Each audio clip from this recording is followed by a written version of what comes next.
back to the 2022 Ingenium Professional Development Seminars.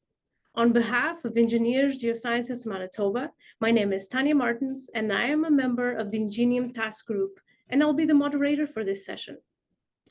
Throughout today's presentations, we encourage you to send in any questions you might have for the presenter using the chat box.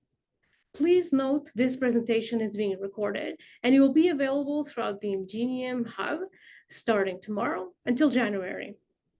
It is now my great pleasure to welcome our presenter for this session, Liane Boyer, who's joining us from Broken Rock Resources. Liane, it's over to you. All right. Hello, thanks for attending this talk.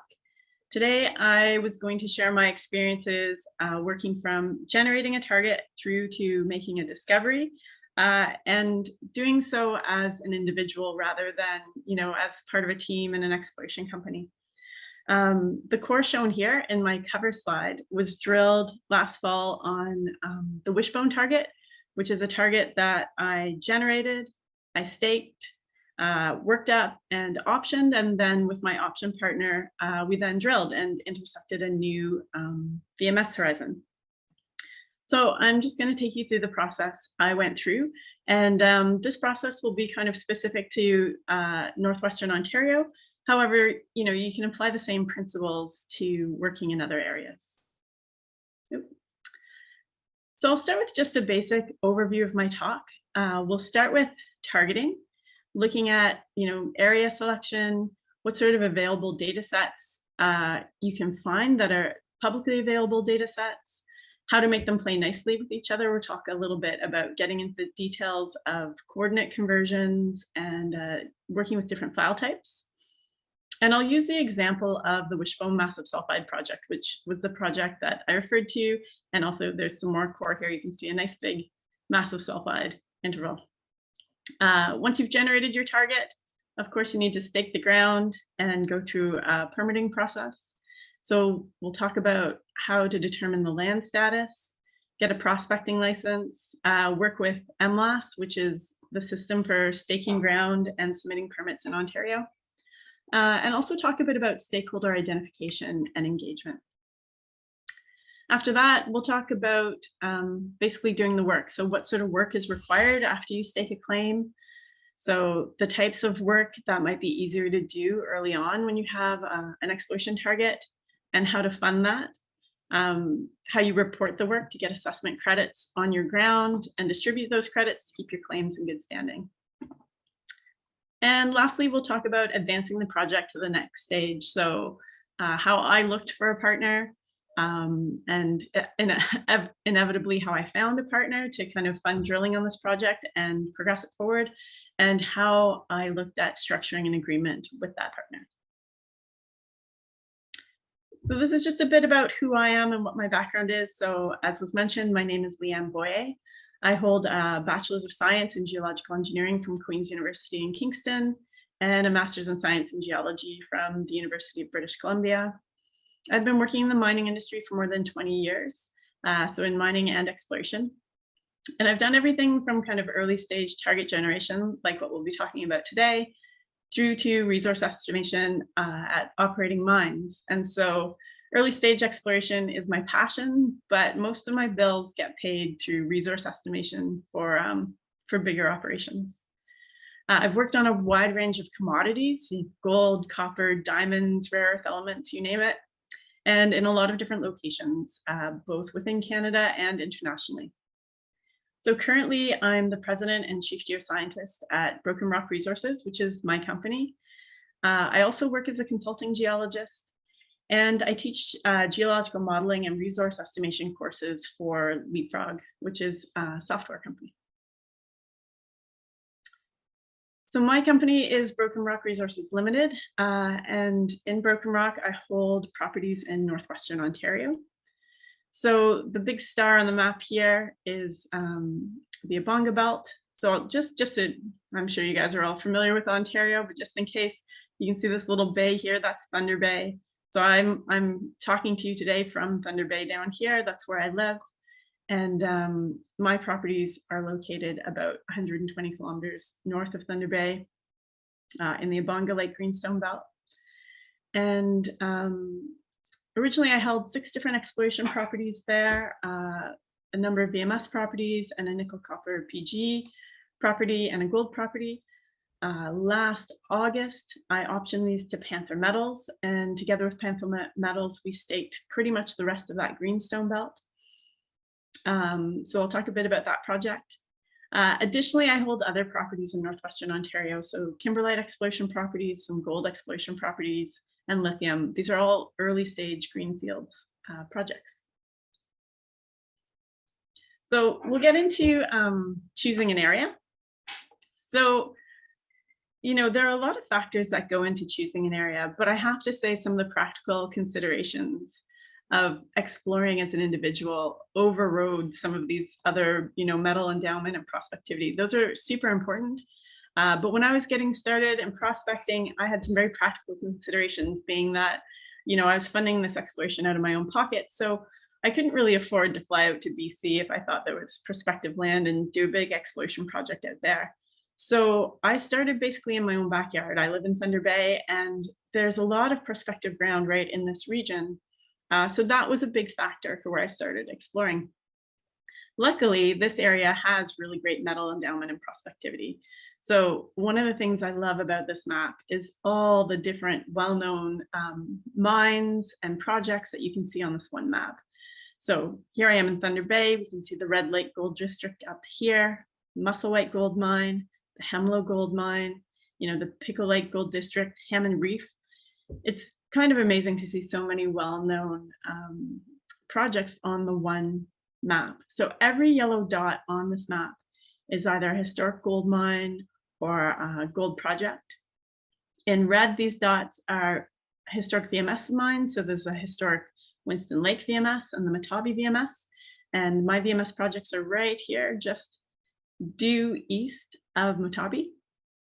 And then the hot pink dots are PG projects, or platinum palladium. So you can see the Lactazil palladium mine here and the Marathon palladium copper project over here. So luckily for me, that my practical considerations were also in line with choosing an area that had great metal endowment, prospectivity, and a good exploration history. So once I had chosen my area, this is where I got into my approach to exploration, which is a very data-driven approach. I don't choose a commodity that I'm looking for or choose a certain type of deposit. Basically, I like to go through data.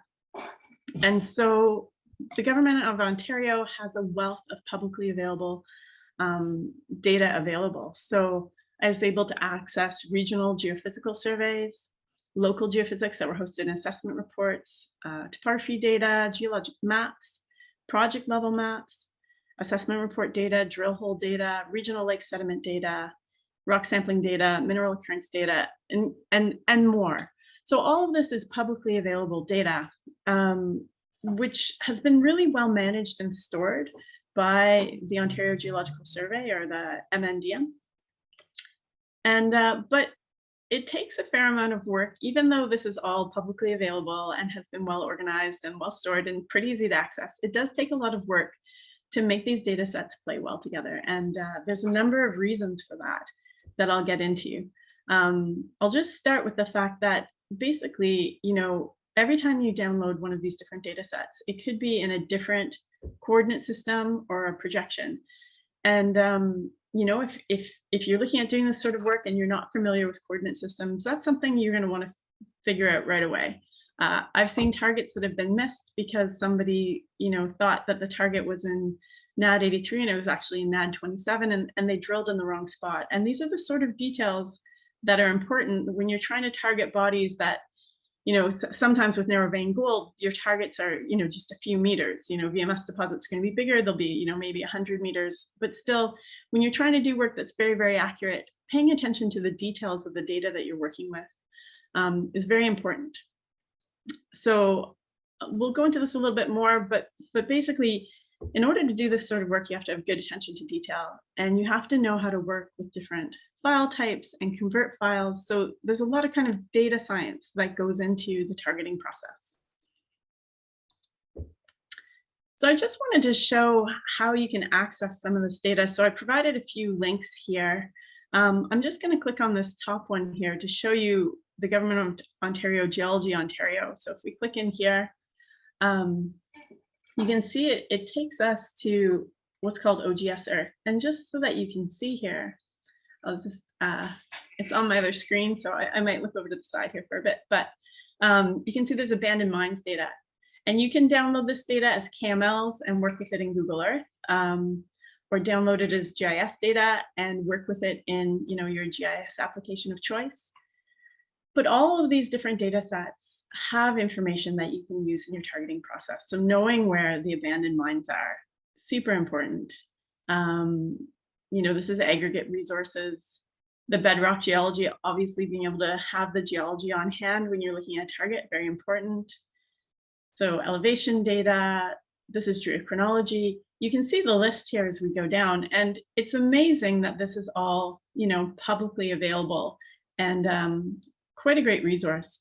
So some of the ones I use a lot, Lake Geochemistry of Ontario, this is a really great data set, and also the mining claims, because you don't want to try to stake a claim where, somebody already holds the ground.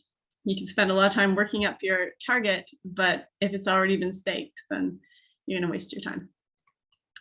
So yeah, so I just wanted to show some of that publicly available data. Maybe I'll just show Geology Ontario too. Additionally, you can search Geology Ontario here, and you can see it has all sorts of information here, assessment reports, drill hole reports, mineral inventory. So these are great resources for doing your targeting.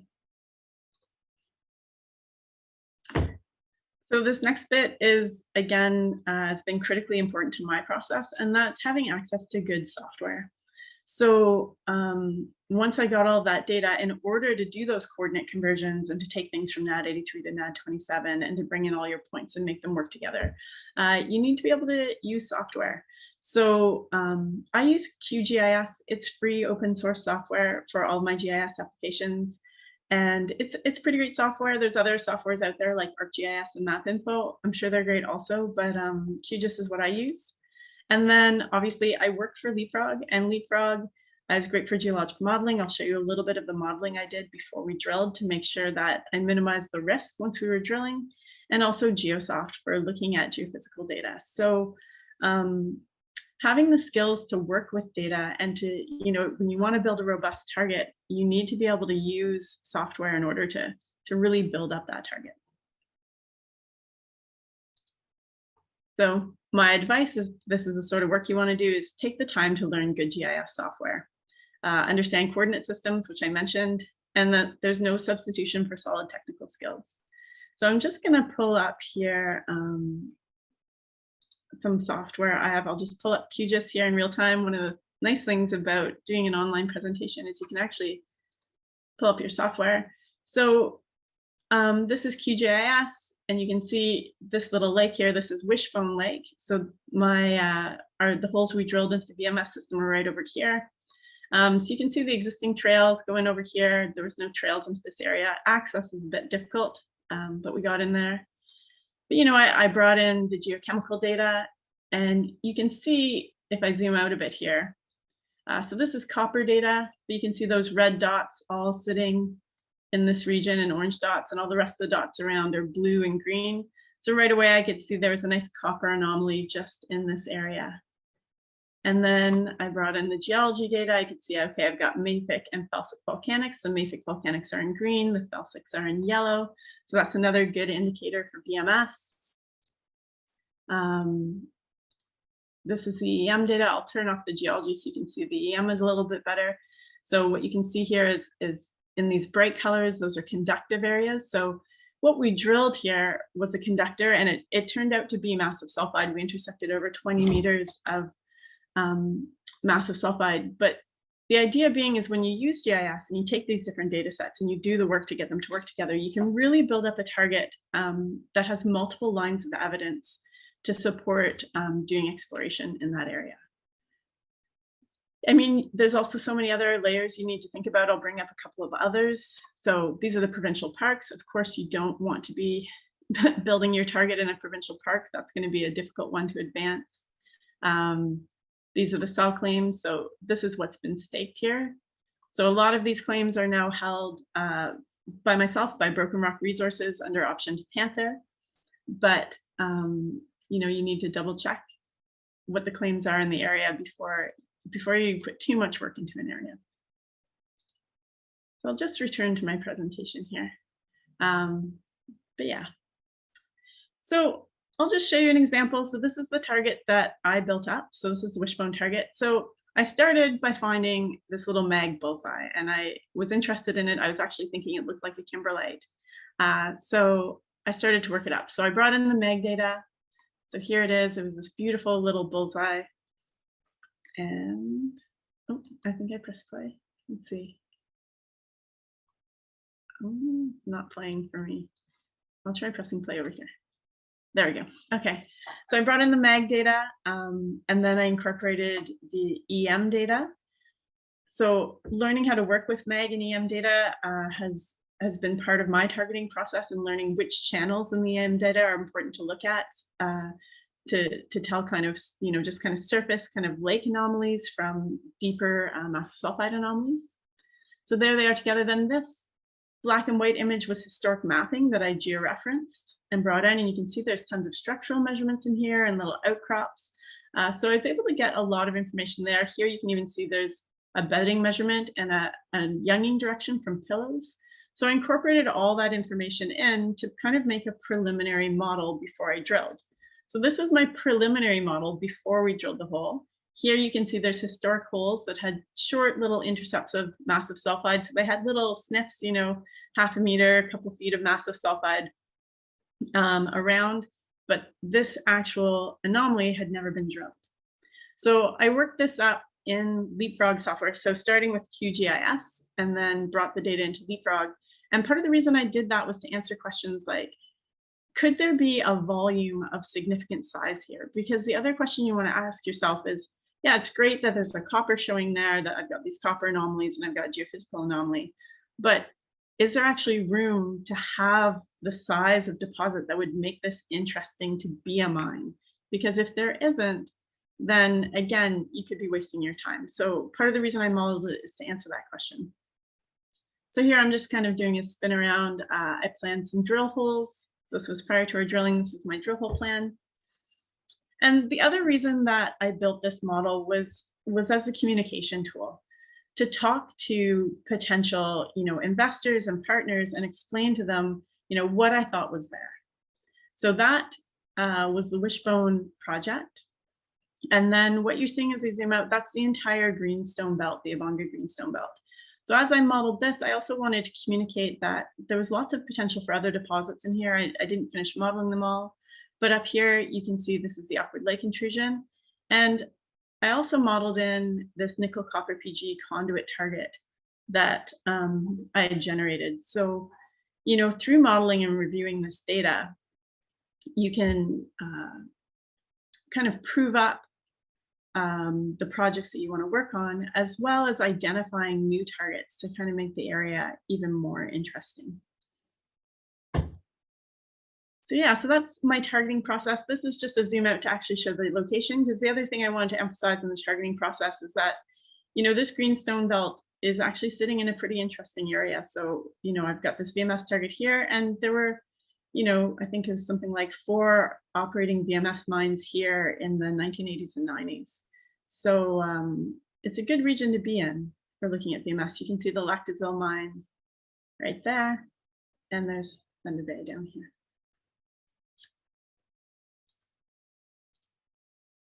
So that's kind of the targeting process I went through and how I generated a target. Once I had that target and I kind of modeled it and I thought, yeah, there's significant volume here for this to be interesting, the next step was staking it. So to stake claims in Ontario, you need to do it through the MLAS system. So you have to go through, you know, some paperwork and some steps. You have to become, you have to get your prospecting license and be registered with Ontario One Key to access MLAS, which is the Mining Lands Administration System. Yeah, so I'll just give you, like, this is kind of an image of what it is. I'll just click on this and we can have a look here.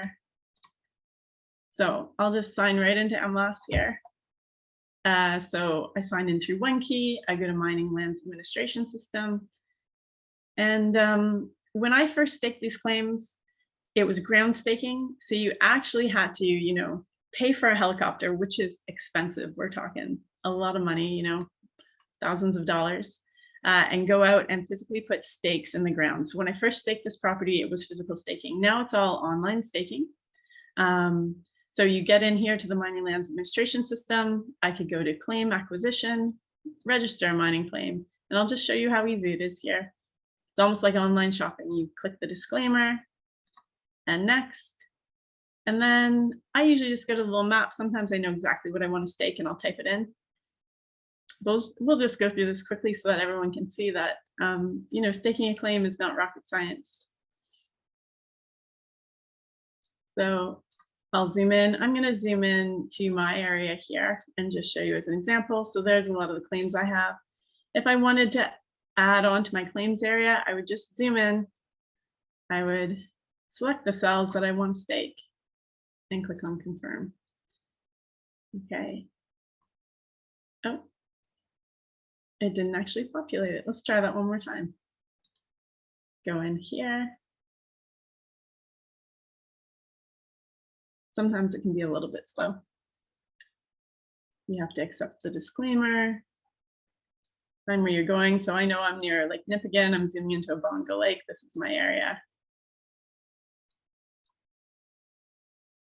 All right, let's try that again. So I'll just select some cells on the map. Oh, maybe I didn't click OK.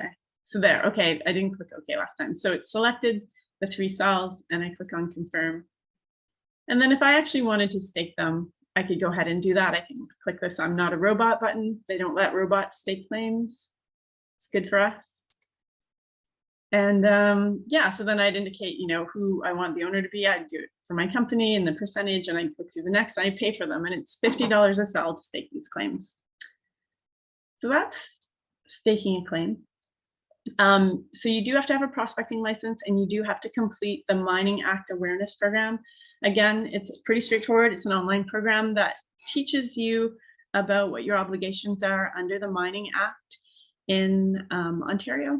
So yeah, so that's staking. And permitting is similar. For permitting, you have to, oh, sorry, apologies. So before we talk too much about permitting, permitting and staking are similar in that you're going to be applying. So if you want to do work on your claims, you can go out and prospect without a permit, but certain activities like drilling or trenching will require a permit. So when you stake claims or you submit permit applications, one of the good things about the MLAS system is they'll flag to you who else is a stakeholder in this area. Are there people that own surface rights? Are there Indigenous communities that have traditional land use in this area?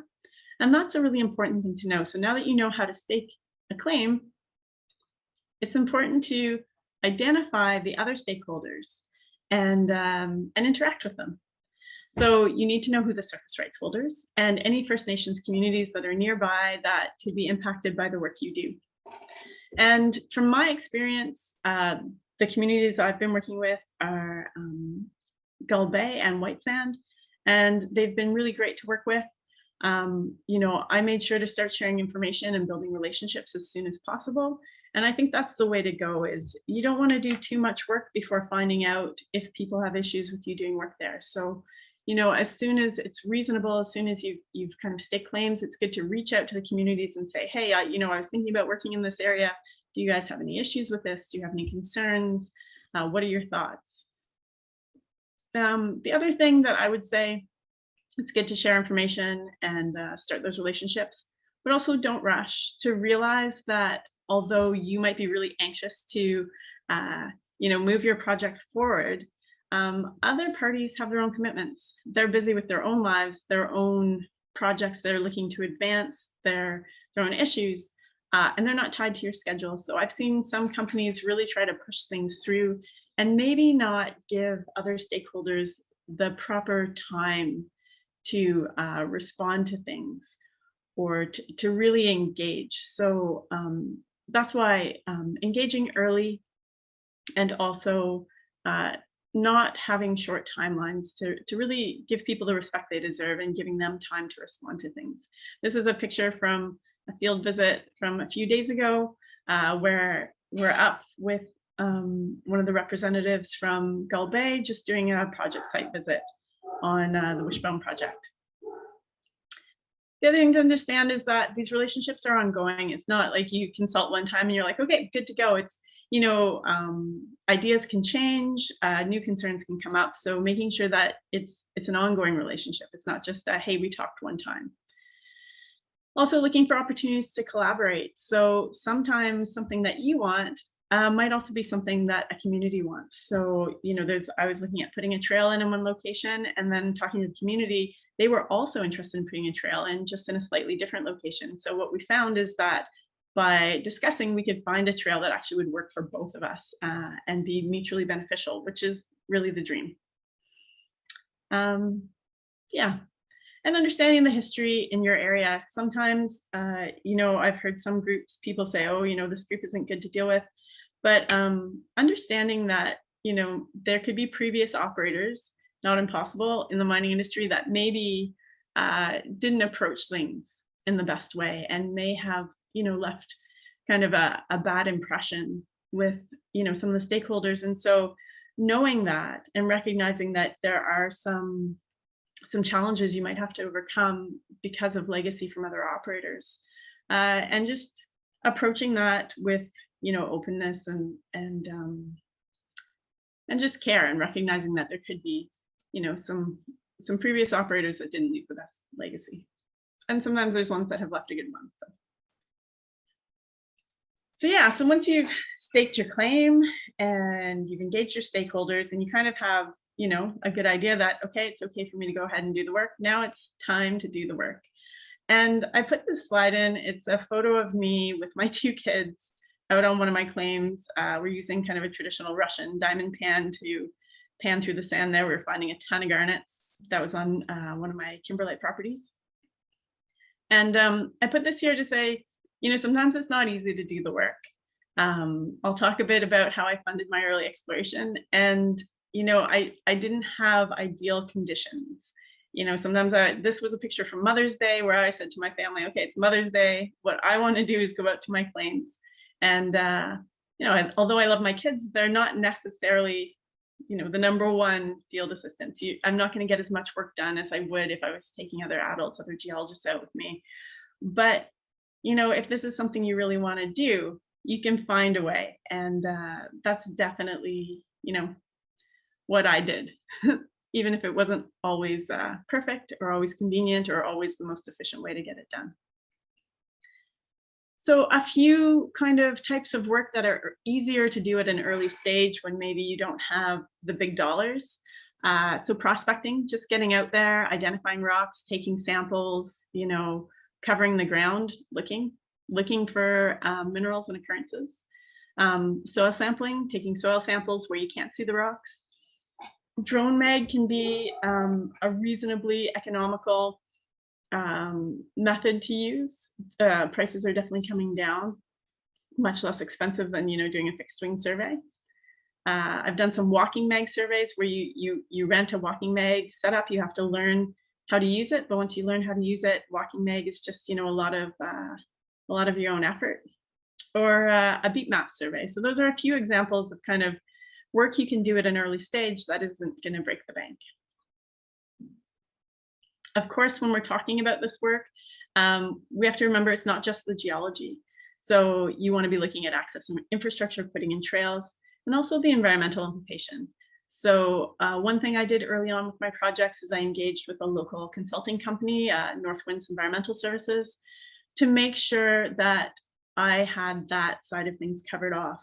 I am not a biologist. I'm not an environmental scientist. So I wanted to make sure I did put some money into consulting with experts to make sure that, you know, I wasn't going in at the wrong time of year and disturbing species that, you know, were at risk or that there were issues with. And so talking with them and talking about the stage of my project, they were able to do early exploration species at risk mitigation plan for a reasonable amount that allowed me to have the confidence to say, yep, I'm going in and I'm not having an impact.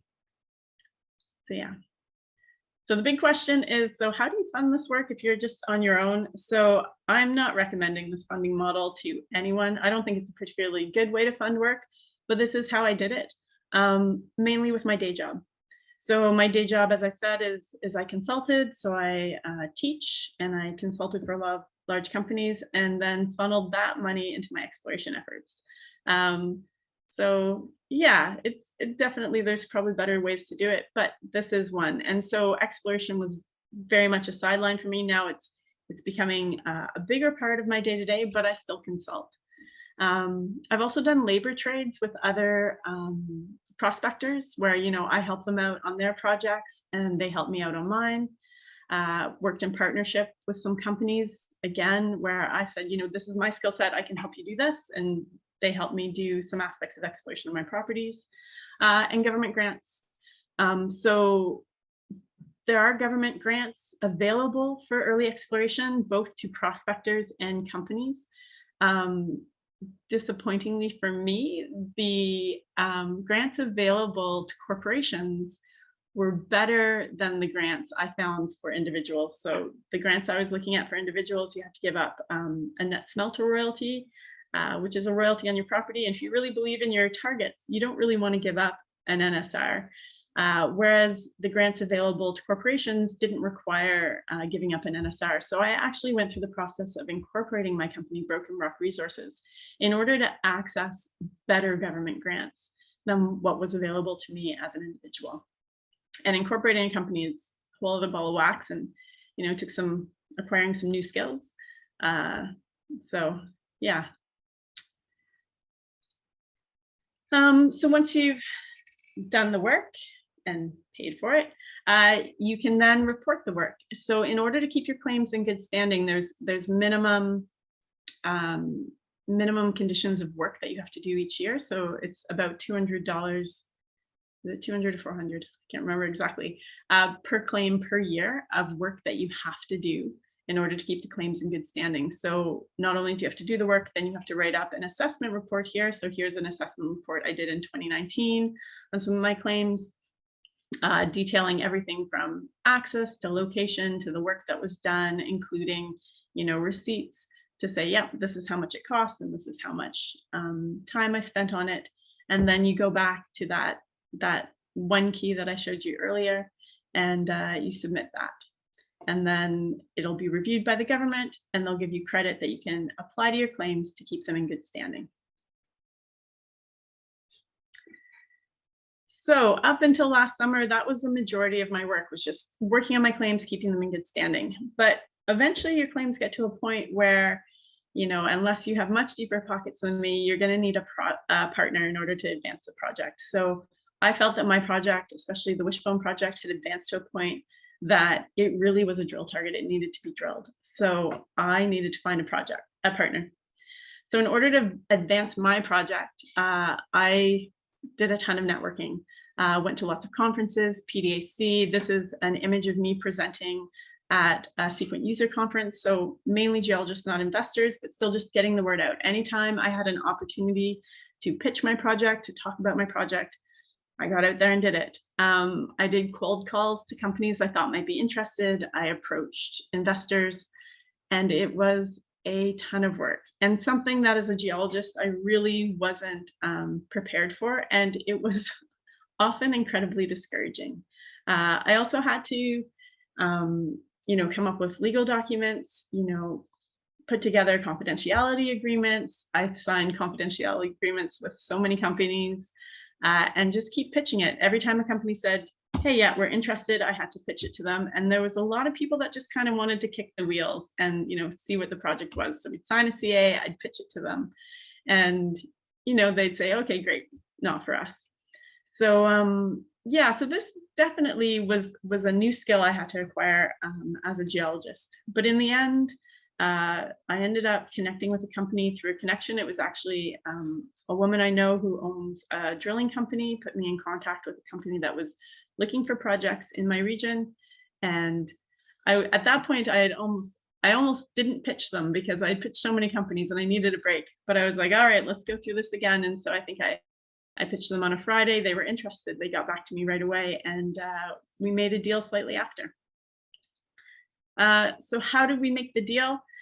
This was very daunting for me to kind of put together a deal, because you have this, exploration target, and there's no fixed price or fixed deal for, okay, how much an exploration target is worth. So that's where, being from my background as a resource geologist helped me to kind of evaluate, okay, what's the potential here? Because I could kind of run a back of the envelope resource on it, which I did, to see, okay, what's the upside potential? And then I looked at what other people had. So I spent a lot of time going through the Northern Miner, looking through other people's deals, reading the terms. So most of the times, if you search for deals for news, you can, if you read through, at some point, they'll tell you the transaction details. So they'll report, how much they paid for it, how much land is involved. So I spent a lot of time researching and reading deals other people had made. And I used that to then give me a starting point for structuring my own deals. And I can tell you that the first deal I made with the company, so not the company I ended up signing a deal with, but there was another company that I was close to signing a deal with. And in the end, I had to walk away. And that was really hard when you haven't made a deal before and there's a deal on table, and they're going to bring you to drilling one of your targets. Walking away because it's not the deal you want was probably one of the most difficult things I've ever done, because I didn't know that another deal would come along. But in the end, I'm very happy I did. I'm happy with the deal that I made and the partner that I'm currently working with.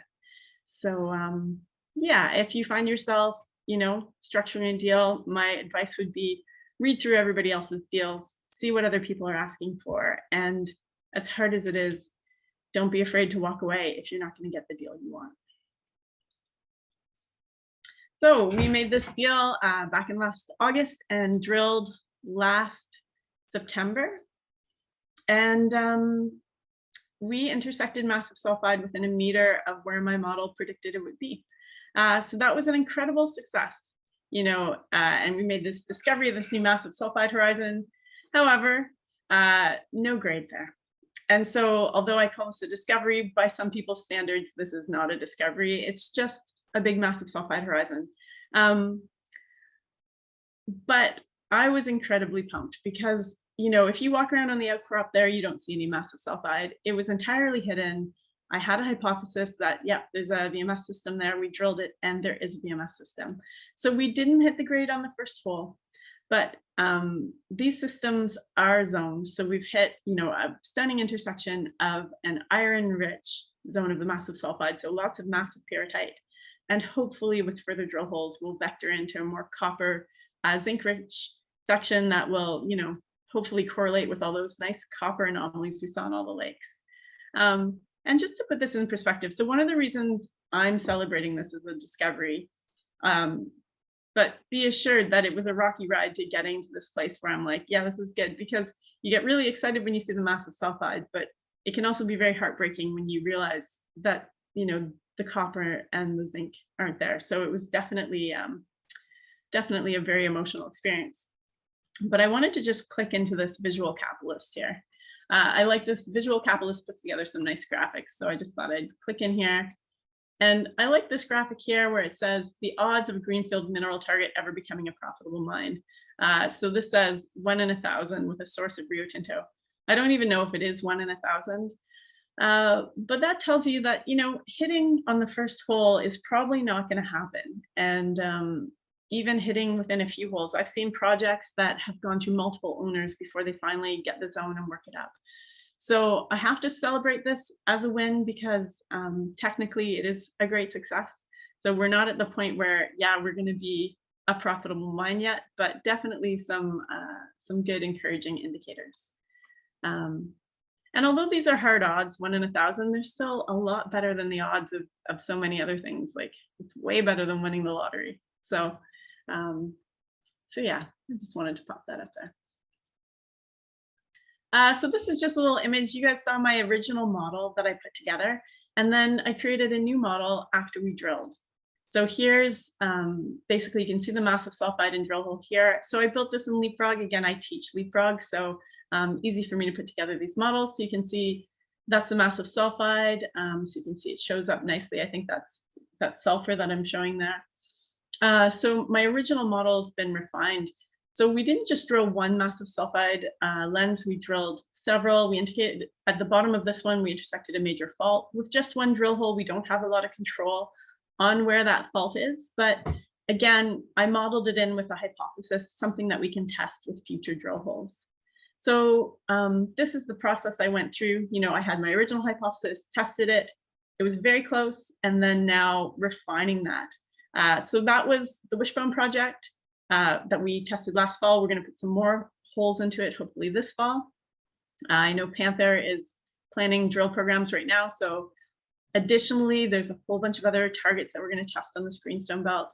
This is the survey target. It's another massive sulfide. This one has not been drilled, but hopefully will be drilled soon. And then another body over here, which is the Ottertooth target.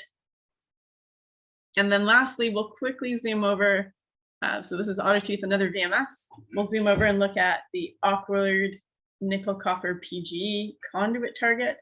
I have to say this is my favorite target. These are a bunch of EM plates that have been modeled in by a geophysicist I know. And there's some planned holes here. So didn't really get, this video doesn't really show it off perfectly, but, and I put these in here just to give you perspective. Down here at the bottom, you'd have to really zoom in. But that's basically showing Kidd Creek ore bodies. They're super tiny. Up here is Mount Isa. This is Winston Lake. So the size and scale of what we're intersecting here is very comparable to some of, you know, these big world-class deposits. Not saying that we have a big world-class deposit here, but just saying that we have the room. So what I did is I georeferenced these surface maps and just moved them to this location so I could compare and see, okay, well, what sort of scale would I need to find? And again, I think that's an important part of deciding whether or not to keep going with the project. So that concludes my talk for today. I just want to give a shout out, a thank you to my partners. So Panther Metals, they're my option partner. So they're the ones funding the drilling and who will eventually earn into this project. And then the two First Nations, Kiashki-Zagging Anishinaabe, which is Gull Bay First Nation, and White Sand First Nation, who this is their traditional territory where this project is located. I also have a shout out to Sequent here, the company behind Leapfrog, who have really, you know, kept me employed and have really been there for me as I'm trying to advance my projects. They make sure that, you know, I don't have to give up on them. At one point, I almost had to give up on them and take a job that meant I would have had to give up my projects. So they've been a really great company to work with. So that's it. I'm just going to hand that back to Tanya now and see if anyone has any questions for me.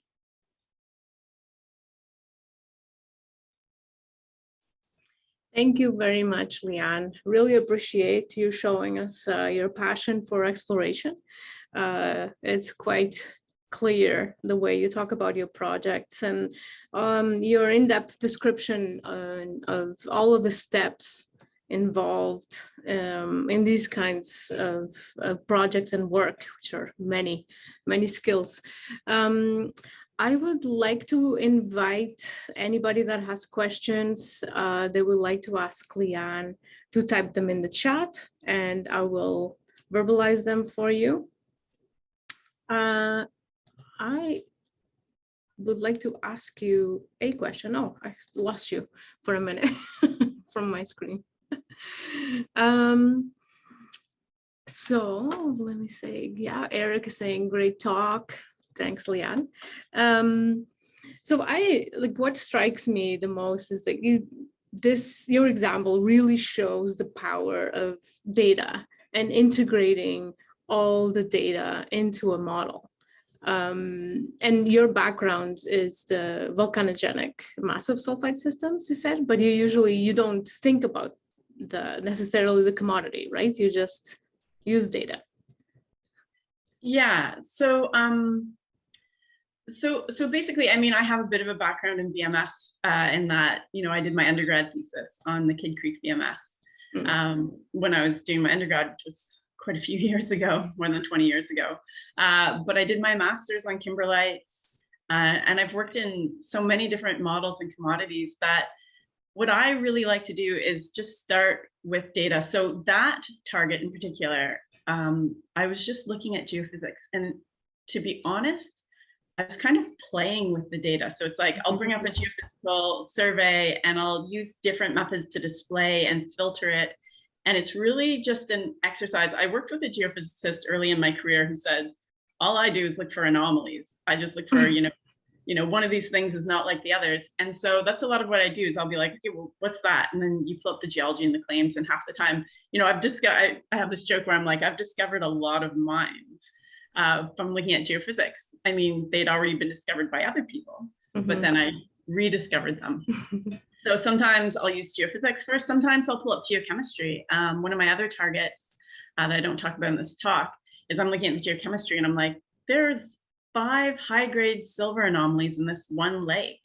And I'm like, what are those doing there? And it's silver anomalies, but I actually think it's a gold target, and there's reasons for that. But yeah, I basically just start by looking through data for anomalies. Yeah, well, I think you're a curious person too, right? Yeah. I have a question here from Warren. How do you identify stakeholders to engage with, and do you experience competing interests? Yeah, definitely. So I do rely a lot on the government. They flag which First Nations groups are active in that area. But I also, I live in this region. I know where the different groups are based and roughly, where their land is. So there's that. So the government flags it to me. I also know where the communities are. I talk to people. The government will also flag to you when you stake a claim whether or not there's a surface rights holder. Sometimes there's people that have things called land use permits, which could be just, a cabin. They don't own the land, but maybe they're an outfitter. Mm. So I do depend on the government a lot. And then I talk to people, and sometimes they'll say, hey, actually this other person also there's a guy with a trap line in here. And so then, I'll connect with him to make sure everything's okay.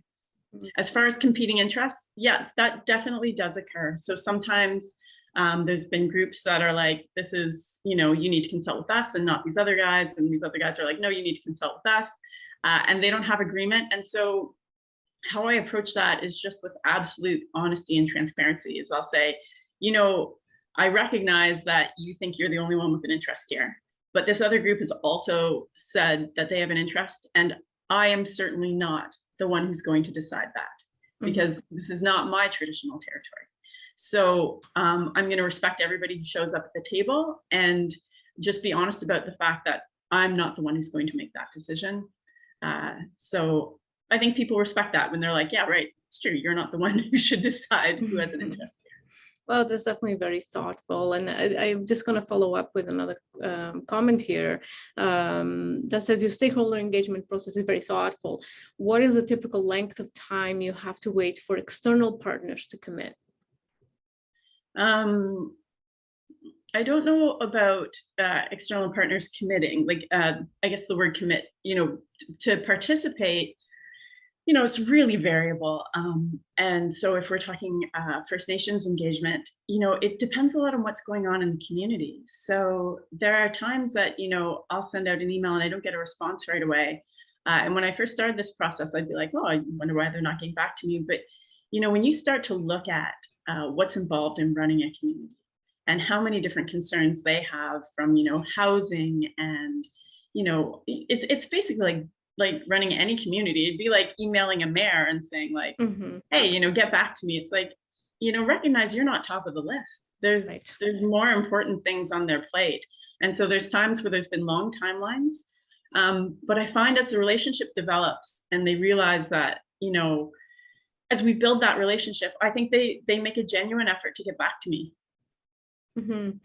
Well, that's really important. I really appreciated the insights you had on building the relationship with the communities and creating the opportunities to collaborate. It's really good to hear good stories of collaboration and partnership, for sure.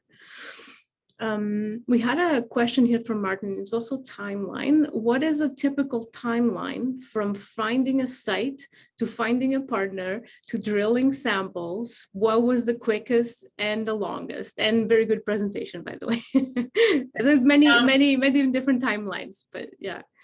You know, I mean, there's people that find timelines that find partners very quickly. So what I've found for me, it's been a long timeline. And a lot of this is because, you know, I don't have somebody guiding me. I've had to figure out a lot of this stuff on my own. When I worked for companies, when you work for a company, you kind of just do your own piece of the pie, you know, like I would do the geology, but I wouldn't do the claim staking, or I wouldn't do the engagement. So, and also, you know, it could have been a lot faster if I could devote 100% of my time to this, but you know, most of the time I'm doing my day job and taking my kids to soccer. So yeah, I can't really comment very well on that because my timelines are definitely long. Maybe someday this can be, you know, my full-time focus, and the timelines will get a bit shorter. Yeah, I really appreciate your passion on this for sure, because yeah, most of us have a daytime job. It's like, I'm tired. I want to do something with my time. Me too. And, you know, like I have a project right now that I'd really like to find a partner for, but I haven't even started looking because I haven't built the model that I can show to a partner and say, this is actually what I'm picturing. And I find actually building that model, before I've built the model, I can tell people about it. I can tell them the different things, but they can't see it. But once you want to show concrete. Yeah. So what is what I'm picturing? Yeah, I guess enter my head. And every day I'm like, I should build that model. Yeah. So what's going on with the properties these days then? Yeah, so they're actively drilling right now. So I can't speak too much to, you know, what's coming out of the ground because that's not public yet. But, you know, if you check out Panther Metals, I think they're reporting some stuff on Twitter and, you know, on their website. But they've definitely reported that there are drills on the ground and the drills are turning. So we should have, you know, there should be core to report within the month, within the next, and then it'll depend how long it takes for the lab to process samples. So in the new year, we should have some results for what they're intersecting. Yeah, I loved your tweet. I think it was a tweet that I said on my model predicted at 105 or 1, and we found it, or 106 and we found it at 105. That's really cool. Yeah, I mean, it was a great technical success, and it actually, that was just one hole, but on both holes we hit within, you know, a few meters of where I predicted with my model. So you know, as a geologist, you know, that's really encouraging to be like, hey, you know, it's you know, from the data I had, I can't tell the difference between, you know, like a high grade, like copper, zinc, massive sulfide and pyrrhotite. But to model that, yes, it is massive sulfide with that accuracy is yeah, that's pretty cool. Yeah, that's pretty awesome. I'm happy about that. So this is more of a personal question. How many rock collections do you have, like from your kids? Because So a little disclaimer here, I'm a geologist and I made the mistake of marrying a geologist. So there's no one to say no. I remember when we moved, we got relocated for work and, you know, we weren't paying the moving costs, and the number of 5-gallon pails full of rocks that got moved with us, I was like, this is bad. We don't, for most of our rock collection, like we've got tons all over the house, but yeah, we also have all these 5-gallon pails that, I don't know, it's terrible. Well, and you're training your kids, so you know it's just gonna grow up. Yeah, and they love it. That's really nice. So I wanted to say something. Well, I work for the Manitoba Geological Survey, so I really appreciate all of the what you showed us for the Ontario example. That's really nice how they have things very well organized. There's definitely an example for all of the surveys. And I just had a question that I wanted to ask before I go into this part from Kyle. What type of historical EM data, and maybe you can say what EM data is, were you working with, and what channels were you focusing on for your massive, for your volcanic massive sulfide target? Just explain EM because some of our audience might not understand what that is. Yeah, that's a specific question. He wants to know exactly what I'm looking at. He's trying to do the same thing. No, maybe. So I might know this person. Is a frequency domain survey. So older data, and frequency domain only looks so deep, but I was looking at the lower channels. So, I mean, I did look at all the channels, the response in all the channels, but definitely I focused in on the lower channels. Yeah, and that's what I was getting the best response from. So, you can do the same thing in Manitoba. Lots of EMS there.